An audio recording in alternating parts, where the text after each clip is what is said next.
All right, sixth graders, I'm trying something different with this video. I'm using my phone.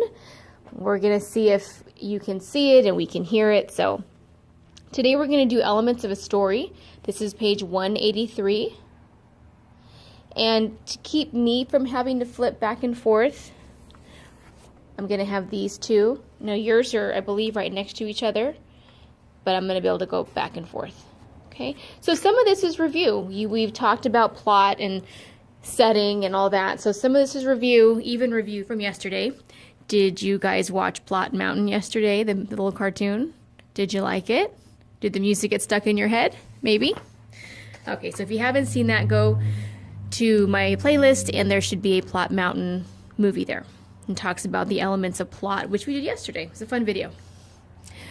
So, elements of a story, and again, this is almost every story.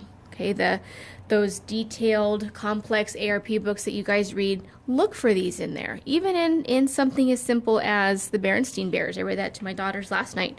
We are able to point these things out. So the first is characters, the major characters. These are characters who change inside as a result of what happens to him is referred to in literature as the major character. So that main character that's going to change from the beginning all the way to the end. And it could be more than one character. A character that grows or progresses to a higher level of understanding in the course of the story. Man, who does that sound like? In our reading tomorrow of Anne Frank, which I did this morning actually, but they'll be up tomorrow, she definitely does this. She shows growth. She progresses to a higher level of understanding of herself, of what's going on around her. By the end of the story, a major character has gone through an emotional change. This diary is all about emotions, so definitely. So we know for us, this is Anne Frank. So I'm going to write them down for the most part. We are going to fill it in. Actually, let's go ahead and do that. Okay, so Anne Frank.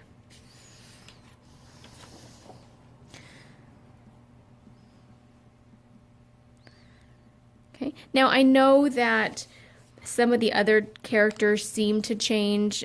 Peter a little bit. Mrs. Von Don, maybe there's moments where Anne says, hey, she's not so bad, but for the most part, the main character is Anne Frank.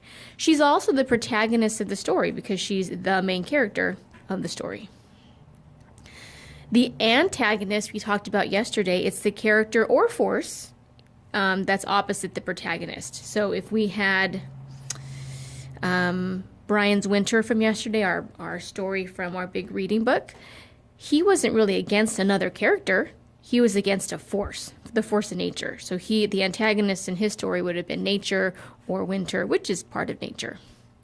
For Anne, for the Diary of Anne Frank, do you guys remember what we put yesterday? We talked about it in our elements of plot. Who was the antagonist? Think. Who would be against her in the story? Her mom seems to be against her, sometimes the Von Dons and Mr. Dussel, but not really. Not completely anyway. I mean, there could be some discussion about that. The antagonist would be Hitler and society.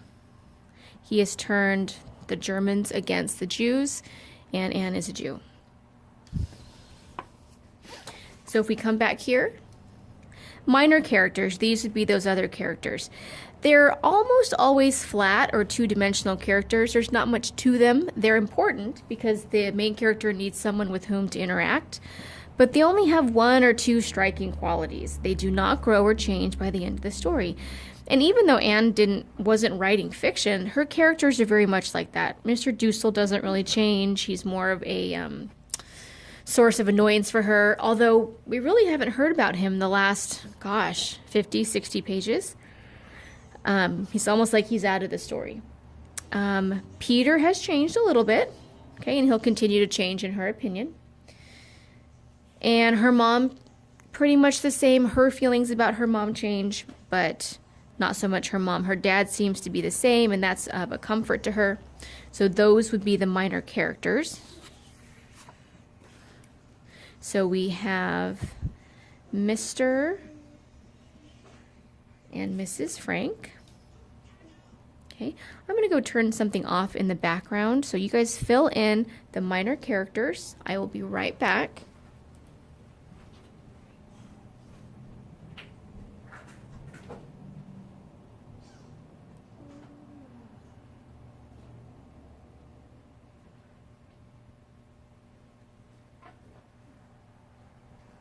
All right, so did you guys do that? You should have Mr. Frank and Mrs. Frank, Mr. and Mrs. Von Don, Peter, of course. I almost forgot Margot. And Mr. Deuce. Well, we even have more than that. We have the helpers too.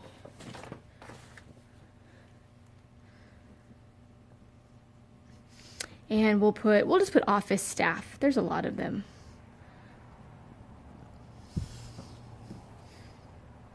You guys should definitely know number 5. There's different points of view. I'm going to draw a line right here. So we know that it's first person point of view. I don't even have to explain that to you guys, but don't forget there's third person objective point of view. It's a narrator who's an outsider who can only report on what they see or hear. They don't really know what the characters are feeling or what their thoughts are. There's third person limited point of view. Definitely someone who's an outsider. Okay, but can see into the mind of the characters. Third person omniscient. That's when the narrator or the author knows all the characters, knows the thoughts in each of the characters' minds. And you guys can correct me if I'm wrong. It's been a while since I've read Harry Potter, but I believe that the narrator, J.K. Rowling, knows the thoughts of each of the characters, or at least reveals them in some way. So we know what Voldemort's thinking, or Hermione, and Harry, of course. So there's different types of point of view. We know that Anne Frank is written in anybody? First person point of view.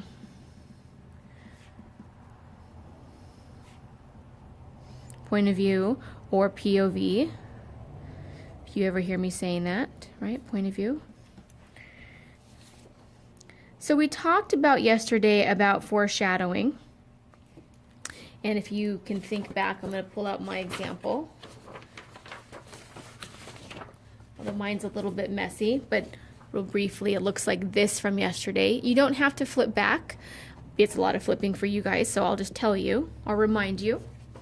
And if you haven't seen that video, make sure you do watch it. You don't have to necessarily do that one first, then this one, but as long as you do both of them. Okay.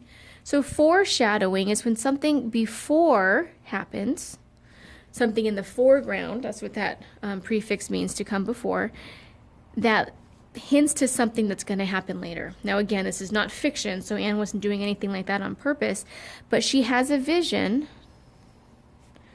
of Lise, her friend. I'm going to put perhaps in a concentration camp. Okay. And it's foreshadowing because she ends up seeing her friend in the concentration camp. So very eerie, but it does happen. Okay, verbal irony we've talked about before. What was the synonym for verbal irony? Starts with an S. A lot of it in 6th grade. Sarcasm. Okay. Can you guys think of some of the examples? There was one on, I believe, the second test about, wow, the Van Dams are really a nice couple. Or Anne and her mom get along really well. Okay, and here's another example. And this is just kind of our example. It doesn't have to be straight from the book, but here would be some verbal irony. Anne and Mr. Dussel get along so well. We know that they don't. Although it's interesting that she doesn't talk about that situation anymore. I would think as she's growing and maturing that it would bother her even more to have to share a room with Mr. Dussel, but that's just my opinion. Okay. Situational irony, that's when something happens that the characters would really try hard not to have happen, and then it happens. The opposite of what they're trying so hard to accomplish happens. So an example is when they're arrested. They spent 2 years being very careful, being hidden, being taken care of. They had a couple of close calls. So it's actually situationally ironic that they were caught because they were so very careful and took so many precautions to not get caught. The opposite happens. Okay. The families are arrested. Okay.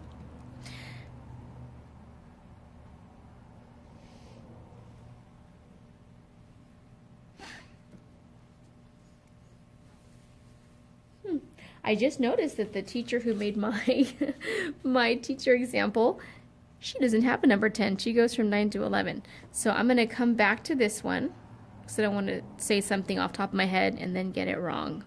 So I'm going to come back to that one. Oh, well, actually, no, we know that one. Dramatic irony is when the readers know something that the characters don't know. And there were a couple of examples. So for us, we know... Do you guys remember? What do we know that the Germans don't know? We know that the Franks, Van Dans, and Mr. Dussel are hiding. The Germans don't know that yet. They know that in August of 1944, but they don't know it now. We also know, and again, I think I said this in class, the ultimate dramatic irony is that we know Anne's fate. We know what's going to happen to her, and she doesn't. Okay, number 11, the tone of the model. You guys know that. We've talked about it probably 2 or 3 times just on video, so hopefully you guys really remember. Melodramatic, a range of emotions, highs and lows, and in the middle. Okay, we need an example of the mood changing in the novel. And I kind of don't want to give that one to you. There have been some examples, and I would like for you guys to put what you think. It was very hopeful in the beginning. When they first go in, they're just so thankful to be saved. And then she goes to that dark part of depression. I mean, she's even taking medicine for it. She... is sad though in the beginning that they're locked up, but then she gets more used to it. So I want you guys to see what you guys might put there. It does change. And then I will go back and show you guys the answer to that one. All right, number 13. We're going to do a project with this in a little bit, maybe next week or the week after, but name an important symbol in the novel. That's something that represents something else. Did you guys hear that trucker? So I'm actually going to jump to 19. An object that stands for something else. So for example, a dove is a symbol of peace. Now if we're talking about the story of Noah's Ark, we know that that meant that God kept his promise and the water receded. So it depends on the story. The most obvious one that we can think of is the diary, right? The diary represents her communication, her ability to be able to share with others. If you showed that to any of us 6th graders or 6th grade teachers, we would know, wow, that's a symbol of World War II, of the Holocaust, right? So the diary, let's see, what else could be a good symbol? And I had several written down and I can't think of any at the moment. So the diary, let's see, I'm going to cross that out. I'm going to do the diary. Represents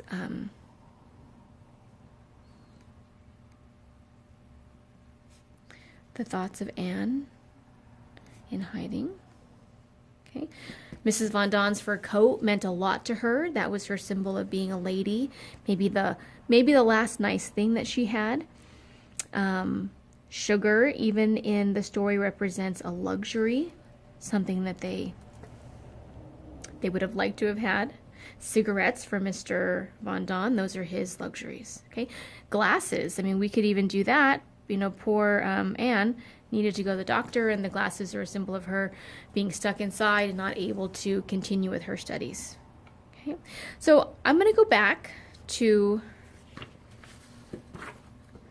this packet, or to page 183. I didn't purposefully skip 9, 10, 11, and 12, but I'm going to go back to that. I just want to make sure that we've talked about these in detail. Foreshadowing is when the author uses hints or clues to suggest that something will happen later in the story. We talked about that. Here's verbal irony, when someone says the opposite of what they really mean. Situational irony, when the opposite of what is expected to happen comes true. They end up getting caught even though they tried so hard not to. Dramatic irony, when we know something and the characters don't.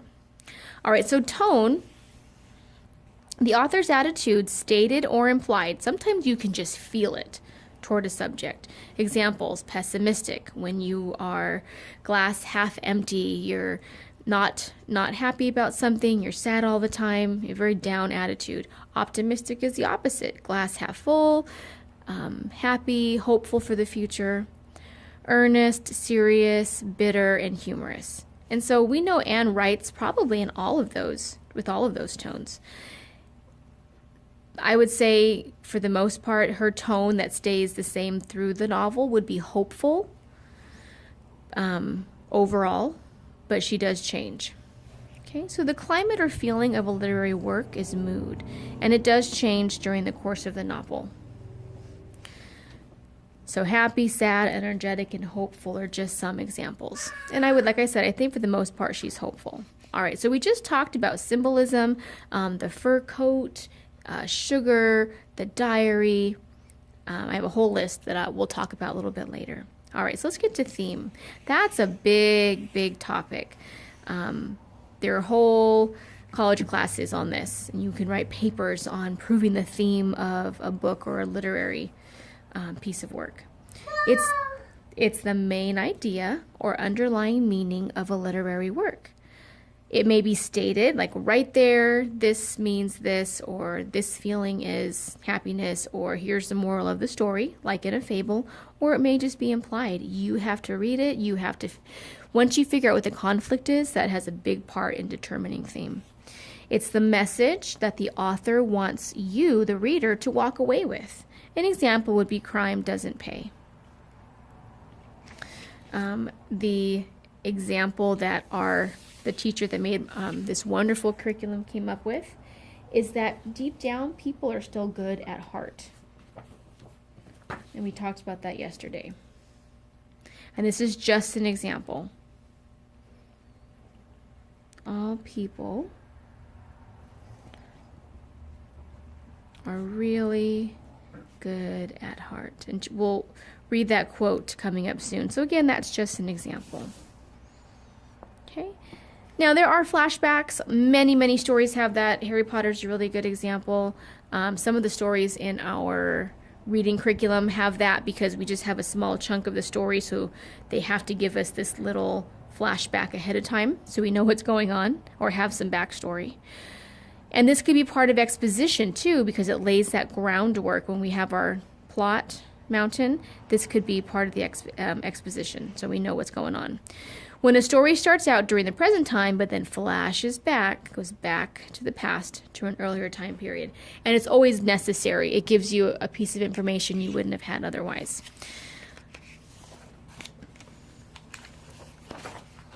I'm sorry, guys. I just realized that I wrote the theme on number 12, and it should be here. All people are really good at heart. And we'll talk about this more. Good at heart. Okay. And that particular page is done, but we did skip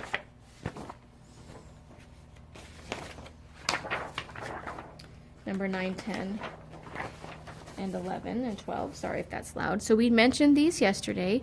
Person versus person conflict. So that's two people against each other. Common realistic fiction book, especially if they take place in school.